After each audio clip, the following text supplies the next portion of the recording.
And we welcome you to Biblical Strategies today, featuring pastor, teacher, and author Phil Moser. I'm Scott Foreman, and Phil, it's great to be kicking off our inaugural podcast. That's great. Excited about it. You know, thrilled Phil, with stuff to share. It's the start of a new year. Can you believe it? 2017. And that can bring a whole host of opportunities, but also challenges. You know, one of the things that people maybe deal with this time of year is worry. Worrying about paying off their Christmas credit cards, worrying about new semesters at school starting, worrying about keeping New Year's resolutions.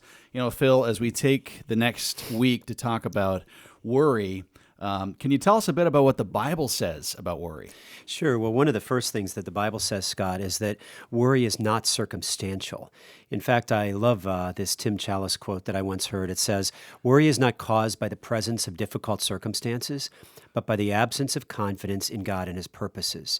So when we worry, the issue is not about what our circumstances are like. The issue is always about are we growing in our confidence in the Lord? And of course, that's exactly what the scriptures seem to teach as well, because in one of the cases where the Bible uses the word worry, or in the ESV translation here, the word fret not or worry not yourself.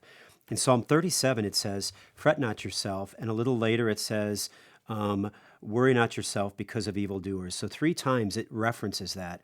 But the words that occur in between are really powerful. Just listen. Trust in the Lord and do good. Delight yourself in the Lord. Commit your way to the Lord. Be still before the Lord and wait patiently for Him. So when it comes to worry, it's really more about how we're growing in our trust and confidence in the Lord. In 2 ways to think about this. The worrier is realistic. He looks at the circumstances and says, this is too much for me. It's too big for me. But he's also, unfortunately, independent. He thinks he has to figure it out on his own. So that's why he worries. 1 Peter 5, 6, and 7 says, therefore, casting your anxiety upon the Lord. So there's that trust element again. So when I define worry as the Bible would define it, I would just say, let's talk about what it's not. It's not about your circumstances. It is about your need for a growing trust and dependence on God. So this connection that you see here, Phil, between worry and dependence seems to be very strong. Throughout the scriptures, it's always that way. Whenever you see the word anxiety, like for instance in Philippians 4:6, be anxious for nothing, but in everything by prayer and supplication, let your requests be made known unto God. Whenever you see the idea of anxiety or worry in the scriptures, it always references again our trust and confidence in the Lord.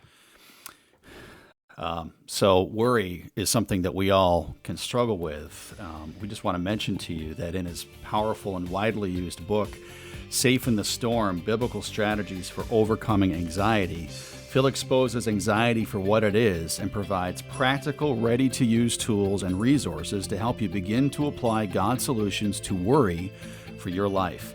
Just go to biblicalstrategies.com, click Store at the top of the page there, to order Safe in the Storm, that package, or you can call us toll-free at 1-877-772-1992. That's 877-772-1992.